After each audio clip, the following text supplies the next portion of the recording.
saya akan khotbah tentang pertengkaran dalam rumah tangga. Saya percaya bahwa kalau komunikasi dalam keluarga itu nggak baik, nggak mungkin rumah tangga itu bahagia.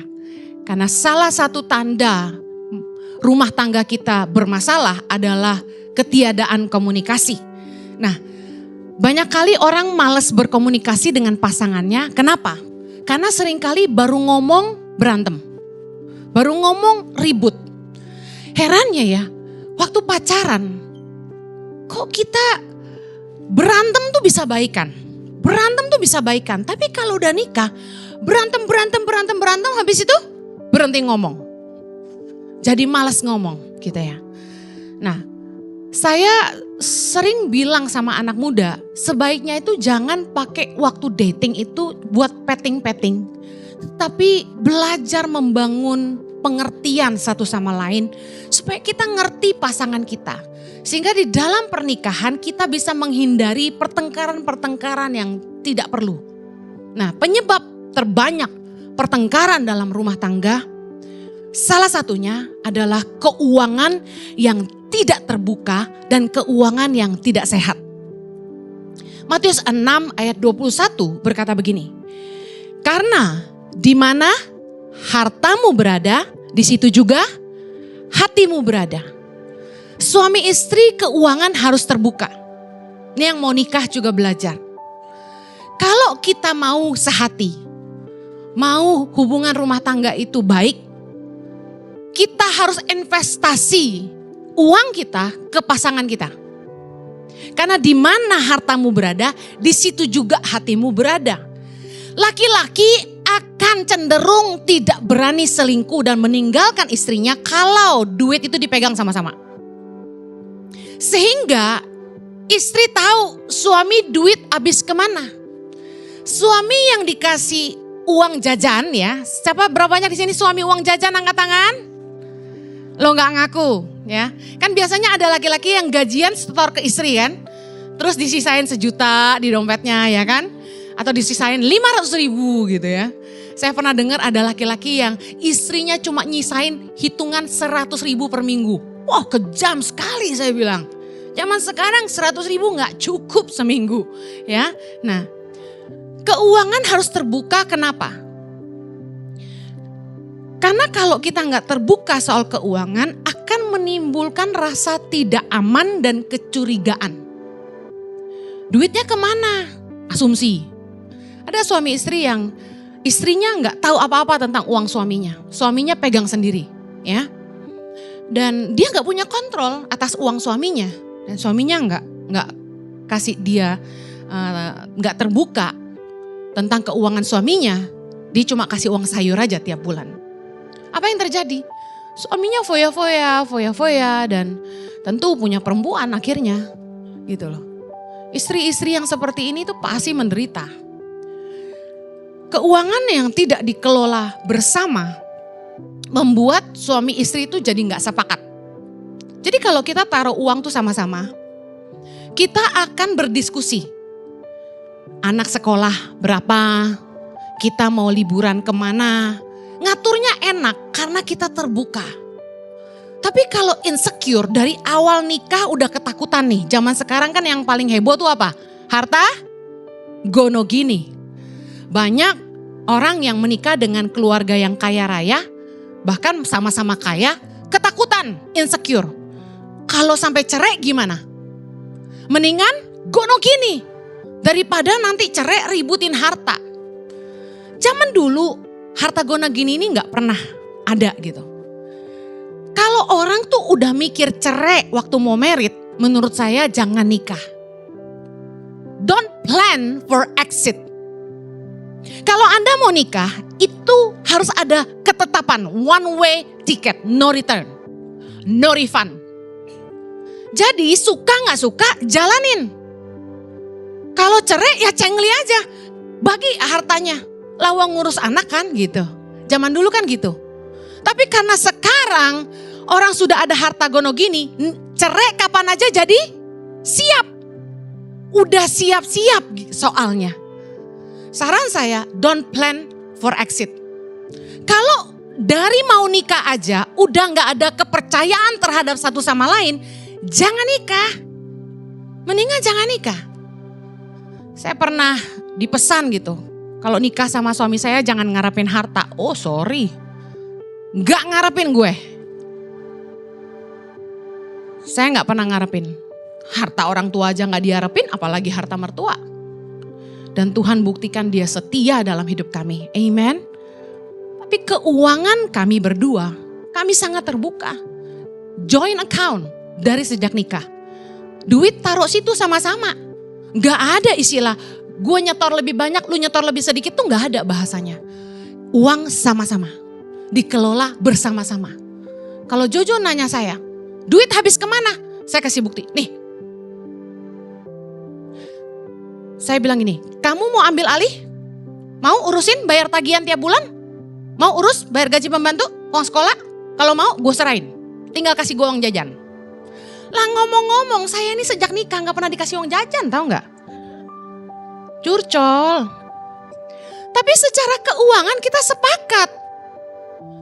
Akan mikir 2 kali kalau sampai mau cerai. Ngerti ya? Lah apa-apa berdua. Apa yang mau diambil? Kita mikirnya cuma buat anak. Keuangan yang tidak sehat dalam rumah tangga, itu tadi tidak terbuka ya, bikin kita sering ribut. Yang berikutnya nih, keuangan yang tidak sehat. Aduh, saya sama Jojo tuh konseling paling banyak soal duit. Keuangan yang tidak sehat itu disebabkan, yang pertama secara cepat ya, kehilangan pendapatan. Entah suami atau istri, pekerjaan atau bisnis tidak menghasilkan sehingga tidak ada pemasukan, jadi gak cukup untuk memenuhi kebutuhan keluarga. Nah, ada suami-suami yang mungkin kehilangan income karena bisnis gak jalan atau kehilangan pekerjaan, lalu tidak berusaha cari. Akhirnya ribut terus karena istri merasa, lu kok gak kerja? Tiap hari di rumah, malah main sama teman, malah istrinya yang ngidupin gitu. Nah ribut terus. Nah yang kedua, pengelolaan keuangan yang tidak baik, makanya gak pernah cukup. Pengeluaran lebih besar daripada pemasukan. Hutang menumpuk, pinjam online lagi. Nah ini yang membuat rumah tangga sering ribut. Yang ketiga, tuntutan pasangan yang berlebihan. Ada istri-istri tuh yang, saya ngomong istri karena kebanyakan perempuan ya, yang punya gaya hidup, standar hidup yang tinggi. Sehingga menuntut suaminya harus kasih lebih. Uang selalu kurang, ngeluhnya kurang. Nah, beberapa orang itu gini. Waktu nikah, kasih standar. Harus segini setiap bulan. Kenapa? Pertama, anak harus sekolah internasional. Pembantu mesti 2. Suster 2. Ada ya yang kalau jalan itu dayang-dayangnya ngikut di belakang ya. Pembantu 2, suster 2, supir 1. Weh, semua ngikutin dia. Artis juga kalah. Kemudian rumah harus segini. Jadi punya standar yang tinggi tanpa mau mengerti kemampuan pasangan. Harusnya standar hidup itu disesuaikan dengan kemampuan. Ibrani 13 ayat ke-5 berkata, janganlah kamu menjadi hamba uang, hidup dipimpin uang, dan cukupkanlah dirimu dengan apa yang ada padamu. Karena Allah telah berfirman, aku sekali-kali tidak akan membiarkan engkau dan aku sekali-kali tidak akan meninggalkan engkau. Gaya hidup yang berlebihan dan tidak mencukupkan diri dengan apa yang kita bisa, ini sumber masalah. Selalu membandingkan suami dengan suami lain. Lihat dia bisa kasih itu sama istrinya. Lihat kokomu bisa kasih itu buat adiknya, buat istrinya gitu. Lihat adiknya bisa kasih ini buat istrinya. Membandingkan. Ini yang saya pernah khotbah untuk perempuan-perempuan. Perempuan yang kuat itu gak dipimpin sama brand dunia. Gak perlu ikut-ikutan orang lain. Mencukupkan diri dengan apa yang ada padamu. Artinya gini, menyesuaikan gaya hidup dengan kemampuan pasangan. Bu Heni, kan saya juga kerja. Perempuan dengar. Kita waktu nikah, kita harus siap-siap suatu hari kita gak bisa kerja. Kenapa? Anda bisa hamil. Perempuan itu kalau hamil gak selalu baik-baik saja. Ada yang pre-eklamsia gak bisa kerja. Ada yang kandungannya lemah. Kita harus berjaga-jaga. Kalau sampai 1 gak bisa kerja, 1 aja yang jadi patokan. income suami saja atau income istri saja harus cukup buat hidup. Jadi ketika kita menikah, suami penghasilan berapa? Harus terbuka. Mulai bikin anggaran. Saya dari muda nikah sama suami saya tidak pernah nuntut apapun. Tidak pernah dibeliin perhiasan, gak pernah dibeliin apapun. Tapi saya gak pernah nuntut. Saya mencukupkan diri. Asalkan bisa bayar listrik, bayar air, bisa makan, punya uang buat bayar transportasi, cukup. Saya paling suka itu tidur dengan damai sejahtera tanpa mikir utang. Kami cuma punya cicilan rumah karena dari sejak bekerja kami sudah nyicil rumah. Dari saya umur 24 saya udah nyicil rumah. Jadi saya mau saran sama yang masih muda-muda dan yang mau menikah. Jangan punya high standard kalau kamu gak mau susah. Meskipun kamu nikah sama orang kaya, anything can happen. Selalu mencukupkan diri dengan apa yang ada padamu. Suamimu kasih 20 juta, ya cukupkan dengan itu. Wah hebat ini 20 juta. Kan kalau kaya ngasihnya 5 juta mah pelit banget suamimu. Nah, keuangan yang tidak sehat. Tadi kita bilang pertama apa? Kehilangan pendapatan, pengelolaan keuangan yang tidak baik, tuntutan pasangan yang berlebihan. Yang berikutnya, ketergantungan kepada keluarga besar. Mau nikah minta uang sama mama. Makanya sebelum nikah itu orang harus sudah kerja, kata firman Tuhan. Amsal 24 ayat 27 berkata, selesaikanlah pekerjaanmu di luar, siapkanlah itu di ladang, baru kemudian dirikanlah rumahmu. Sebelum nikah harus sudah kerja. Udah kerja Bu Heni bantuin mama. Kerja apa? Karena kadang-kadang orang tua yang kaya ngasih uang ke anak tiap bulan itu belum tentu anaknya kerja. Kerja. Biarpun kerja sama orang tua harus kerja. Jangan udah nikah minta uang susu sama mama. Uang suster sama mama. Pernikahan yang seperti ini akan sulit sekali. Saya udah konselingin banyak istri-istri yang nangis. Kenapa? Uang sayur kurang Bu Heni. Kenapa bisa uang sayur kurang? Soalnya suami saya yang ngasih duit mamanya. Mamanya pesen, jangan kasih duit bini lu banyak-banyak, royal dia. Ntar dia foya-foya, ntar dia kasih ke keluarganya. Sound familiar? Jujur ya, orang tuh gak suka dihina. Gak ada orang yang suka direndahkan. Tapi gak mau dihina, tapi juga gak mau berusaha.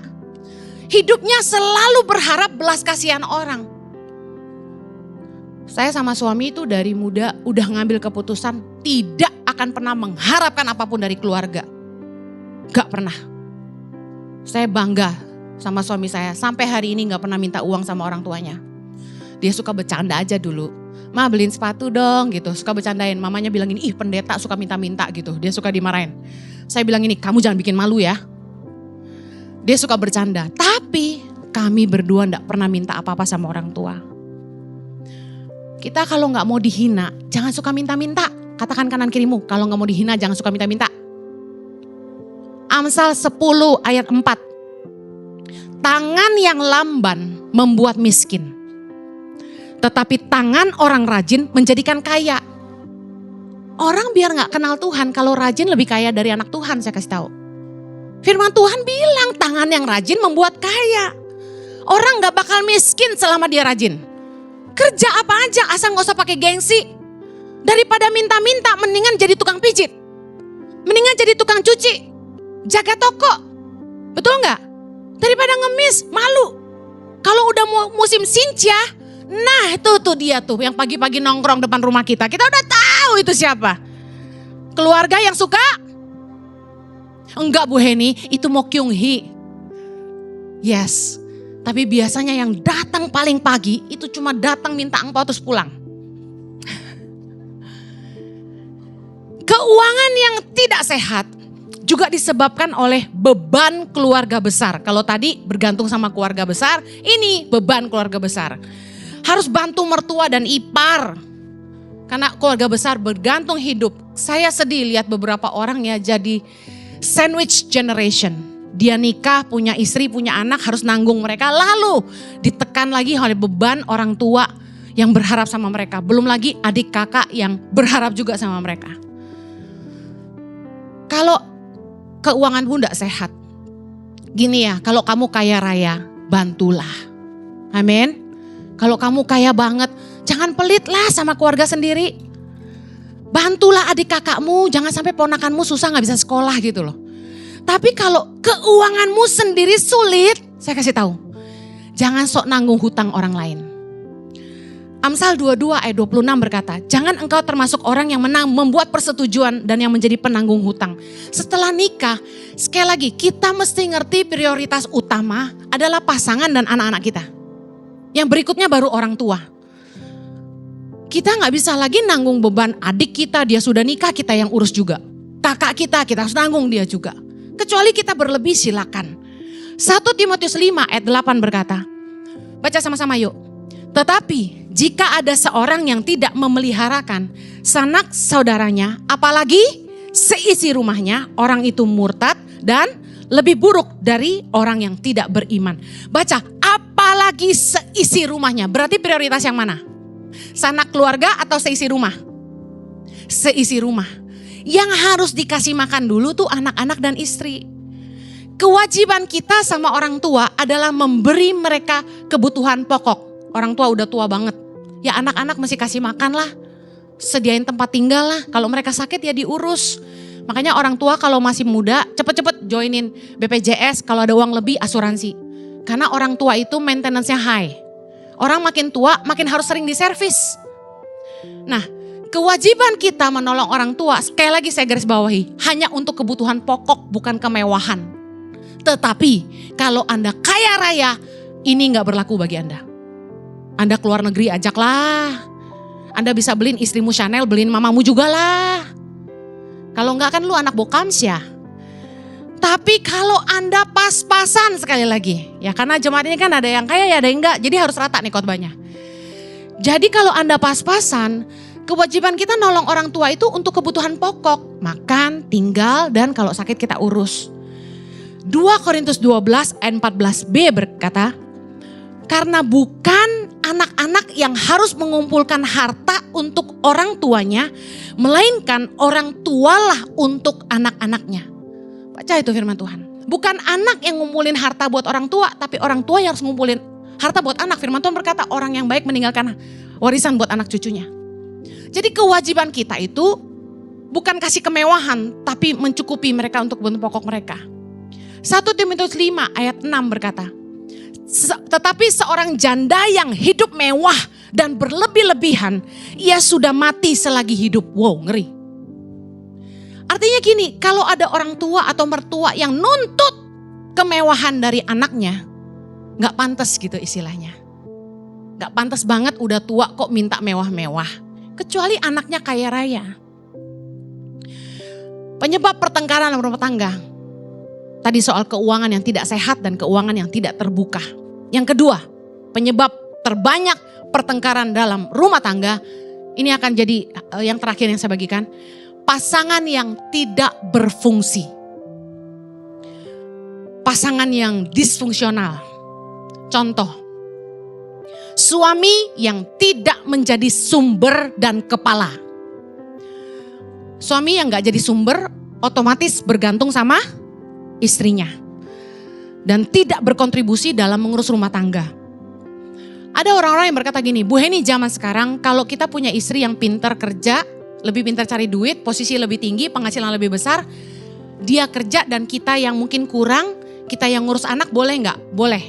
Tetapi nomor 1, sepakati bersama bahwa kita bagi tugas. Kamu kerja, aku yang lebih banyak di rumah ngurus anak. Kerja juga, tapi karena penghasilan lebih sedikit ngalah ngurus anak. Karena kalau semua mau dilemparin ke pembantu, gak ada orang tua yang ngawasin juga gak boleh. Yang kedua, istri harus komitmen akan tetap menghargai suami. Karena banyak perempuan yang tidak bisa menghargai suaminya, memandang rendah pasangannya karena penghasilannya lebih tinggi. Sombong. Jadi kalau memang mau dibalik jadi bapak rumah tangga dan ibu yang bekerja silakan, monggo. Tetapi dengan kesepakatan bersama dan harus komitmen untuk menghargai suaminya. Efesus 5 ayat 23, baca sama-sama. Karena suami adalah kepala istri, Sama seperti Kristus adalah kepala jemaat. Dialah yang menyelamatkan tubuh. Dalam pernikahan yang didesain oleh Tuhan, suami itu kepala. Katakan suami kepala. Istri bagian apa? Leher. Kalau lehernya sakit, keras, kepala gak bisa muter.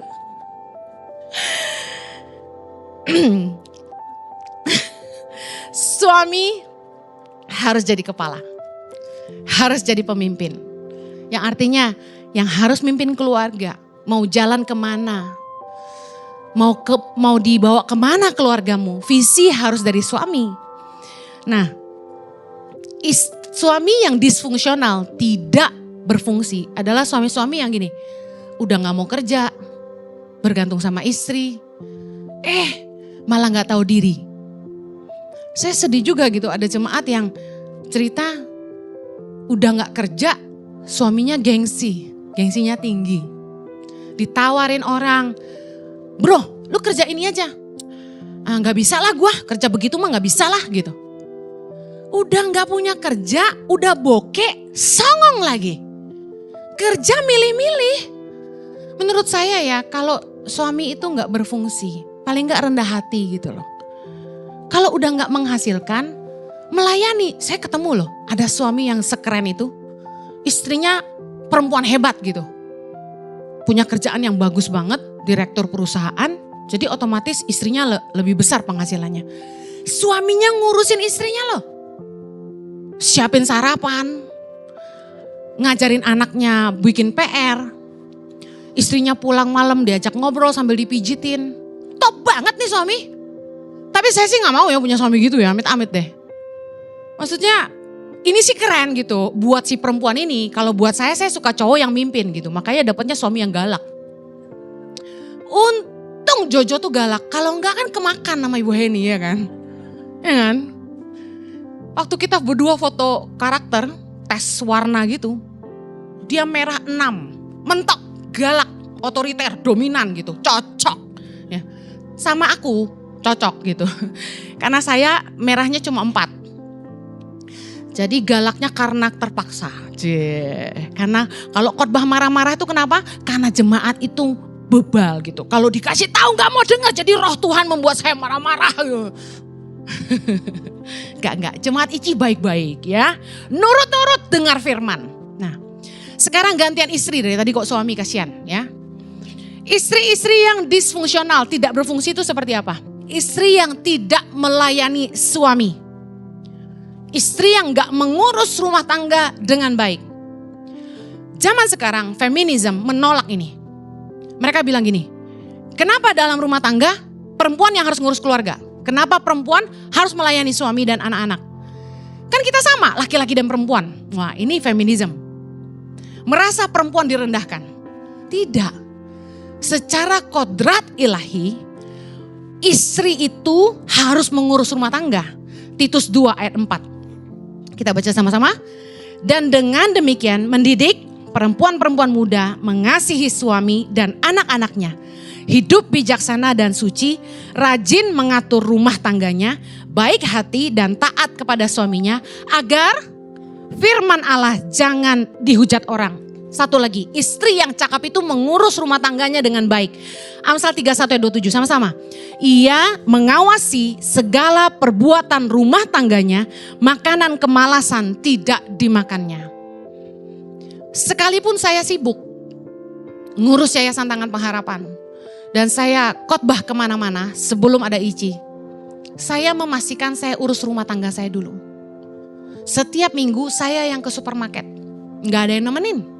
Saya ingat zaman dulu masih grosiran sebelum Lotte itu apa? Makro. Itu troli kan gede banget tuh. Namanya belanja bulanan, berat kan ibu-ibu? Itu saya dorong sendiri tuh, angkat sendiri. Ngurusin rumah tangga, memastikan di rumah ada makanan. Memastikan semua yang dibutuhkan anak-anak saya, Jojo semua tersedia. Saya gak suruh orang lain, saya ngurus rumah saya. Sampai hari ini, tagihan-tagihan semua saya yang bayar. Saya ngurus makanan tiap hari apa, ngurusin anak-anak saya mau makan apa tiap hari. Ngurusin suami saya butuh apa, siapin makan siang, siapin snack, apapun yang dia butuhkan. Bahkan vitamin kalau dia lupa saya siapin. Sampai hari ini. Emang perempuan pada dasarnya sehebat apapun memang kodratnya melayani. Gak bisa hanya karena kita, wah gue pinter, gue punya kerjaan, terus kita songong gitu. Melawan kodrat ilahi. Saya setuju bahwa harusnya dalam rumah tangga suami ikut membantu, tidak selalu memerintah. Sama-samalah berkontribusi dalam rumah tangga. Tapi ada beberapa istri-istri yang keterlaluan dan tidak berfungsi. Contohnya, masalah suami sarapan apa ndak disiapin. Udah gede Bu Heni, kita gede di luar negeri, masing-masing siapin sendiri. Gak gitulah. Masa suaminya minum teh atau kopi aja gak pernah dikasih. Masa kamar mandi ada yang ini loh, lucu sekali. Kamar mandi masing-masing. Suaminya kalau mandi pakai kamar mandi luar, dia kamar mandi dalam. Dan cuci masing-masing. Saya heran ada yang kayak gini. Mari berfungsilah. Layanilah keluargamu dengan baik. Sepintar apapun kamu, sehebat apapun kamu. Ayo perempuan-perempuan berfungsilah. Nah yang lebih tidak berfungsi lagi adalah ini. Wanita-wanita dan suami-suami, saya sekarang bukan cuma istri, ternyata ada suami-suami juga yang tidak berfungsi dalam memenuhi kebutuhan biologis pasangannya. Ini yang luar biasa ya menurut saya. Sudah nikah tapi tidak mau melayani kebutuhan seks pasangan. Suami istri itu punya tanggung jawab untuk melayani kebutuhan masing-masing. Makanya firman Tuhan berkata, bukan istri nggak bisa bilang ini tubuh punya aku. Karena tubuhnya milik suaminya. Suaminya juga gitu, nggak bisa bilang ini badan-badan gue. Saya pikir selama ini cuma perempuan yang malas berhubungan seks. Ternyata juga banyak laki-laki yang malas. Mungkin karena hormon, saya nggak paham. Tapi ini yang kita harus terbuka. Bahwa suami istri punya kewajiban untuk berfungsi. Enggak cuma soal laki-laki harus bekerja dan istri harus mengurus rumah tangga. Tapi saling melayani satu sama lain. Istri harus bisa mengatur keuangan keluarga kalau dia pintar mengatur keuangan. Atau suaminya yang ngatur keuangan kalau suaminya lebih pintar ngatur keuangan. Tapi soal kebutuhan seks, maaf saya terbuka nih ada anak muda ya. Sorry. Itu adalah satu-satunya hal yang tidak bisa dilakukan orang lain. Masak bisa pembantu, setuju? Ngurus anak bisa suster, bisa pembantu juga. Siapin makanan bisa pembantu. Sendiri juga bisa. Tetapi kebutuhan seks hanya boleh diizinkan oleh firman Tuhan dari pasangannya sendiri. Ya Anda bilang, kan dia bisa menyenangkan dirinya sendiri. Enggak gitu ya. Kalau firman Tuhan mengizinkan kenajisan, nah kita gak usah pusing. Lah ini kan kita gak boleh berbuat dosa. Firman Tuhan berkata kita harus hidup kudus meskipun dalam pernikahan. Ya kalau kita ngerti suami kita harus hidup kudus, ya kita harus layani. Nah banyak istri-istri yang sudah tidak mengurus dirinya sendiri, sehingga suaminya pun tidak selera. Langsung ngangguk-ngangguk. Saya jujur, ini karena saya pengen jemaat belajar ya. Saya ini termasuk perempuan yang malas berhubungan, malas banget. Jujur, sampai saya khotbah di perempuan-perempuan, suami saya tuh pulang ngomong gini, lakukan yang kamu khotbahkan, gitu. Daripada nanti kamu ngomong gitu toh, sekarang aku ngomong.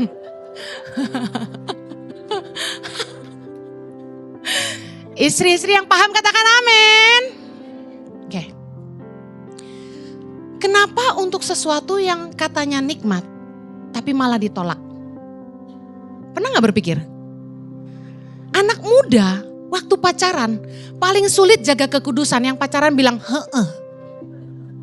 Makanya kalau pacaran itu jangan lama-lama. Kalau udah cukup umur, seiman, sepadan, sama-sama udah kerja, udah mapan, izin sama orang tua nikah udah.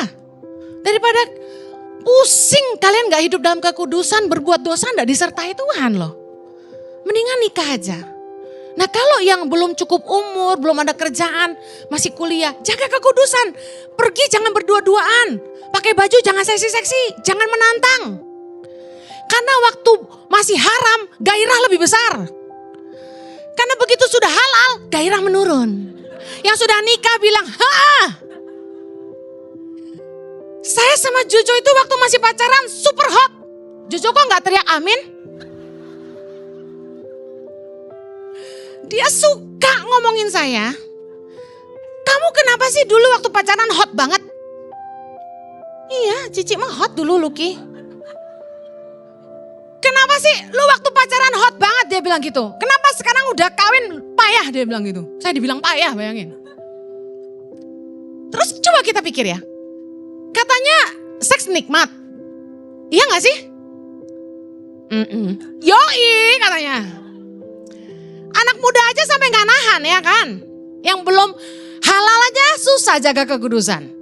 Tapi kenapa yang udah halal nih malas berhubungan? Pernah mikir gak bapak-bapak? Coba brainstorming. Kuncinya di mana? Oke, sekarang saya bilang ke ibu-ibu, berfungsilah, layani pasanganmu. Laki-laki juga dengar, berfungsinya, layani istrimu. Anda gak mau, berfungsi aja. Satu hari, Tuhan kasih saya pewahyuan. Saking saya malas berhubungan, itu setahun bisa gak berhubungan. Kasihan ya suamiku ya. Jojo bilang gini, bisa lemah syahwat aku. Tuhan itu negur saya gini. Perempuan yang dibayar murah saja, itu mau melakukan apa saja buat suami orang. Kamu, Jojo itu memberikan semuanya buat kamu. Iya kan? Jojo tuh sampai gak punya apa-apa loh, semua dikasih saya gitu. Suami yang baik. Dia kerja selalu kasih uang ke istrinya. Keren suamiku. Meskipun dia ngantongin sejuta, dia dompet gak kasih saya, gak apa-apa.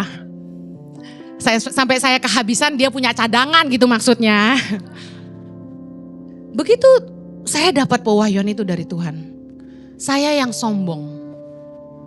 Karena perempuan itu kan gini, lu gak baik sama gue gak gue kasih. Jadi ancaman.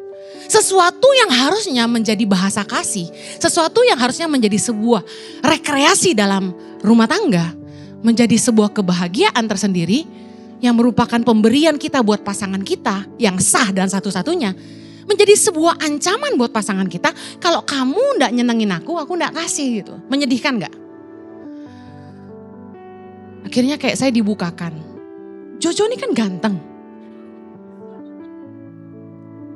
Cewek mana yang ndak mau sama suami saya? Apalagi sekarang, wis enek duwe. Oh jangan, duitnya di sini nggak bisa, ya tak? Makanya keuangan bersama supaya suami kita nggak bisa macam-macam. Ya, amin katanya tuh. Nah, akhirnya saya mulai berubah. Saya mulai cari tahu.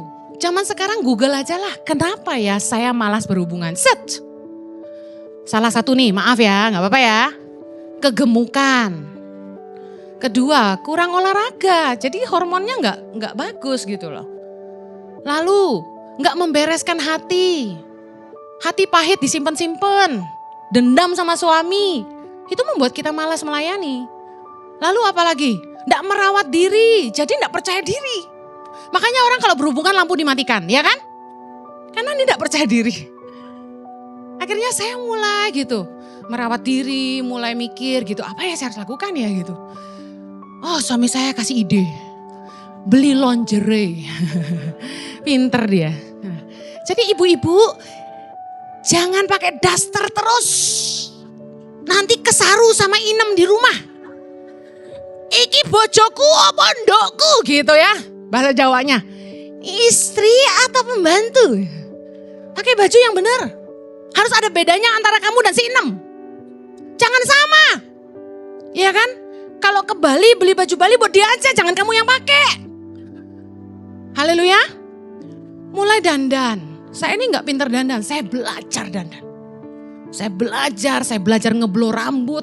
Tiap hari saya dandan sendiri. Kecuali di depan kamera saya nggak becus karena dandanan kamera itu kan beda. Tapi selain itu tiap hari saya dandan sendiri. Saya mulai memperhatikan diri saya. Saya ingin Jojo bangga sama saya. Waktu saya gemuk sekali setelah melahirkan Chloe dan Zoe. Saya malu karena saya tahu suami saya pasti malu jalan sama saya. Begitu orang lihat Jojo ganteng, begitu lihat istrinya, wah gede banget gitu.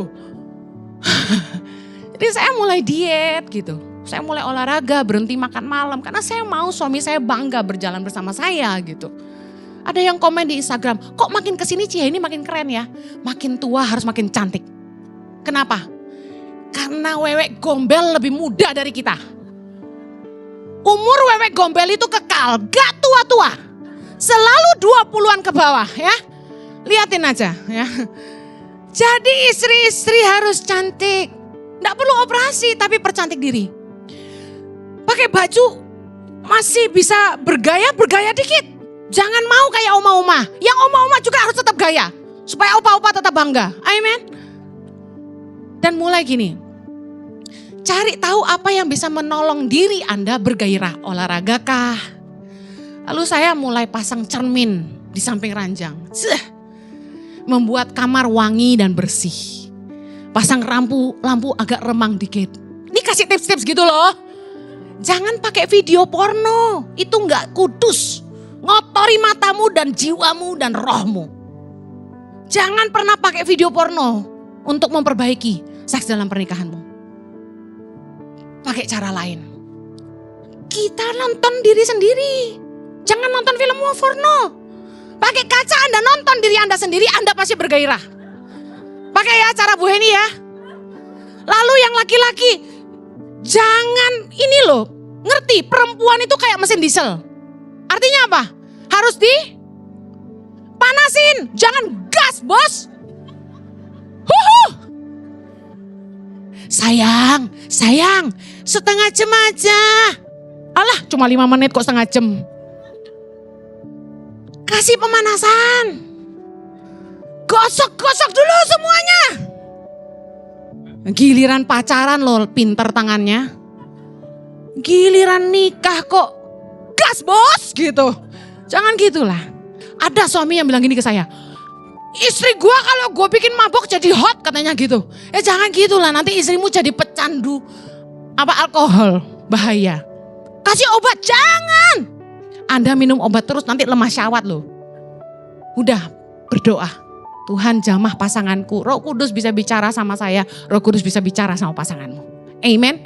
Anda mau pernikahan Anda pulih? Yuk jangan bertengkar terus. Komunikasi yang buruk menyebabkan pertengkaran. Jangan ketus, jangan galak, jangan kasar sama pasangan. Yuk beresin keuanganmu supaya jangan ribut mulu soal duit. Nah yang terakhir tadi, berfungsilah. Jadilah kepala suami-suami. Istri-istri jadilah penolong yang setia. Amen. Katakan saya mau berubah. Saya mau dipulihkan. Mari kita berdoa. Bapa di sorga, tolong kami dalam rumah tangga kami masing-masing supaya kami ini bisa harmonis, bisa saling mengasihi, bisa terus saling mengampuni dan kami punya rumah tangga yang bahagia Tuhan.